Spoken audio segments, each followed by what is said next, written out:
Good morning. This verse today comes out of, Luke 9:48. It says, Then he said to them, anyone who welcomes a little child like this on my behalf welcomes me, and anyone who welcomes me also welcomes my Father who sent me. Whoever is the least among you is the greatest. And going to this, I want people to go back and consider the time that this was spoken in, and it was when Jesus he was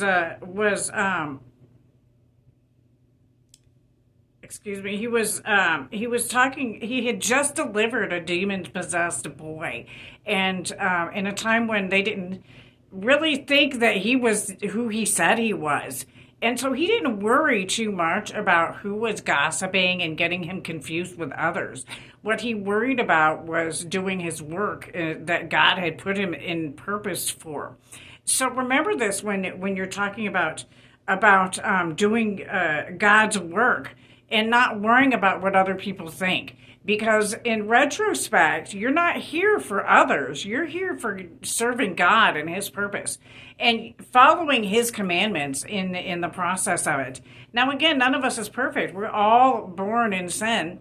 And there are times when all of us bow down to flesh.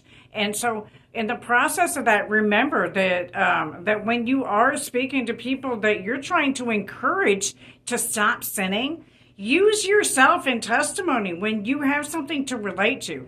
Now, again, I can't relate to things like alcoholism or drug addiction.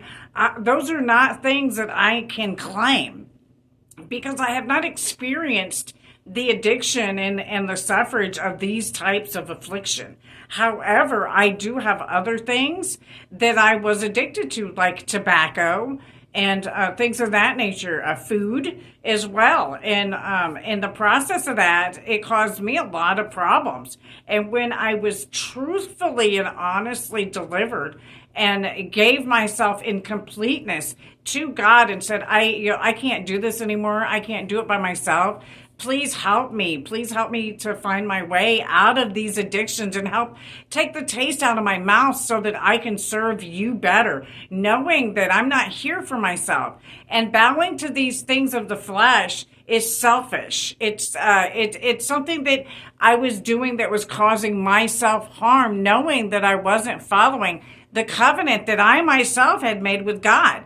And in the process of that, he let me bring myself to my bottom before realizing, hey, that I really do have God who loves me and he really is there for me, because otherwise I wouldn't be here. He doesn't have to bless me with life in spite of all the things that I have done. So that were wrong and not in good light, things that were very sinful and dirty. And so in the process of that, I learned that the only way is the right way in following God's foundation with regards to his laws and his rules. That is the only way for you to walk righteously. And remembering that we have to humble ourselves and knowing that we're not perfect and that we have all bowed to fleshly desires with God's love.